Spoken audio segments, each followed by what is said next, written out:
ఇదిగో ఆయన పుట్టక మునిపే మరియతో గాబ్రియల్ దూత చెప్తూ ఉంది, అమ్మా నీవు పరిశుద్ధాత్మక గర్భము ధరించబడి ఒక కుమారుని కంటావు, ఆయన తన ప్రజలను వారి పాపములో నుండి విడిపిస్తాడని, కనుక ఆయన పేరు యేసు అని పేరు పెట్టు, అనగా రక్షకుడు అని చెప్పుకొని మనం చూస్తూ ఉన్నాం. పుట్టక మునిపే జరుగుతున్న ప్రవచనం ఇది. అయితే ప్రియదేవుని బిడ్డలారా, ఆయన ఎందుకు ఈ భూమి మీద పుట్టాడంటే ఆయన తన ప్రజలను వారి పాపములో నుండి విడిపించడానికి. ఈరోజు గమనించుదాం, ఎవరు ఆయన ప్రజలు అనంటే కేవలం ఒక దేశానికో ఒక మతానికో ఒక ప్రాంతానికో చెందినది కాదని రాత్రి జాగ్రత్తగా గమనించవలసిందిగా కోరుచు ఉన్నాం. ఎందుకనంటే ప్రియదేవుని బిడ్డలారా, ఇదిగో దేవుడు 5 దినాల సృష్టిని కలుగు చేసిన తర్వాత 6వ దినమందు తన స్వరూపంలో తన పోలికలో మానవుణ్ణి కలుగు చేశాడు. కలుగు చేసిన మానవుణ్ణి మీరు ఫలించి అభివృద్ధి చెంది భూమిని నిందించుడని ఆశీర్వదించాడు. ఆనాడు మొట్టమొదటిగా మానవుడి పేరు ఆదాము, అదిగో అవ్వ. ఆ కుటుంబంలో నుండి నేటికి ప్రపంచంలో 800 కోట్ల మంది ప్రజలు లెక్కించబడ్డారు. భారతదేశ జనాభా 150 కోట్ల మంది ప్రజలు లెక్కించబడుతూ ఉన్నారు. కనుక నా ప్రియ దేవుని బిడ్డలారా, అంటే ఆదాములో నుండే మనం కలిగాం. ఆదాములో నుండే సకల జాతి ప్రజలు ఈ భూమి మీద పుట్టారు. ఈ రోజున ప్రాంతాల వారిగా, దేశాల వారిగా, మతాల వారిగా, కులాల వారిగా వేరైనప్పటికీ ఇదిగో మనము దేవుని సంతానమని దేవుని లేఖనము సెలవిస్తూ ఉంది. యేసు ప్రభువారు ఆ దినాలు ఎందుకు పుట్టవలసి వచ్చింది అంటే, ఇదిగో మొట్టమొదటి ఆదాము పాపము చేయటం ద్వారా పాపం వలన వచ్చే జీతం మరణము గనుక ఈ పాపము మానవుని దేవునికి దూరం చేసింది. అందుకే తిరిగి ఈ పాపానికి ప్రాయశ్చిత్తము కలగాలి అంటే పాపము లేని ఒక వ్యక్తి ఈ భూమిలో జన్మించాలి. ఇది ఆదాములో నుండి పాపం మరి మనుషులందరిలోకి సంక్రమించింది.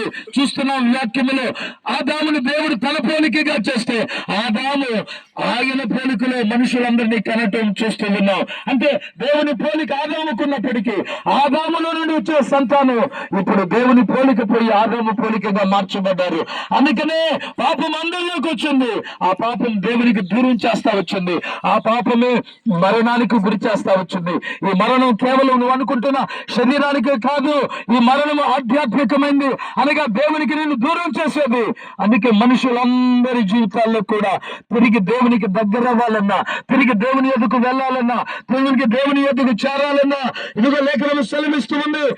ఆ దేవుడు పరిశుద్ధుడు గనుక పరిశుద్ధులు మాత్రమే ఆ దేవుని చూస్తారని లేఖనము సెలవిస్తూ ఉండగా, అందుకే ప్రతి దేవుని బిడ్డలారా, ఒక పాపిని తన పాపం నుండి విడిపించడానికి పరిశుద్ధుడిగా ఈ భూమి మీద పుట్టి పరిశుద్ధులుగా జీవించి పరిశుద్ధత కలిగి మరణించి మనుషులందరి పాప విమోచన కొరకై బలిగా అర్పించబడ్డాడు. యేసుక్రీస్తు రక్తం ప్రతి పాపముని కలిగి పవిత్రపరుస్తూ ఉంది.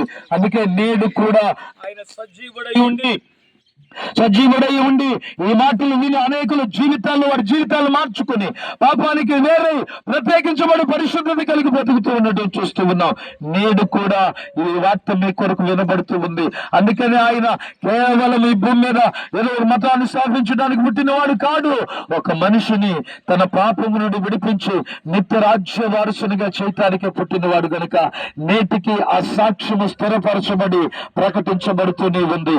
ఈ చల్లని మాట మీ హృదయాలు మరొక్కసారి చెప్పాలని మేము ఈ స్థలంలో చేరి ఉన్నాం. దేవుడి కుటుంబం ఈ యొక్క మాటలను దీవించును గాక. ఆమె ప్రార్థించడం అందరూ కూడా. ప్రేమాస్వరూపి నమ్మదగిన దేవుడా, ఈ ప్రాంతాన్ని చుట్టుపక్కల కుటుంబాలను జ్ఞాపకం చేసుకోండి నాయన.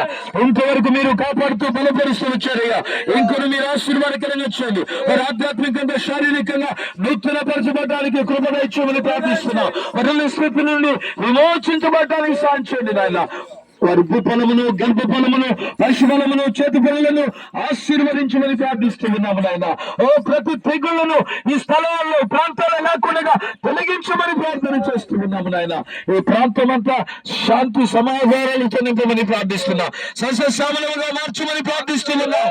ఆయన మీ బిడ్డలు నిశ్చయముగా నూతన సంవత్సరములో దీవెనకరమైన కుటుంబాలుగా వర్ధిల్లడానికి ఆశీర్వదించమని యేసయ్య నామములో ప్రార్థించి పొంది ఉన్నాము తండ్రి.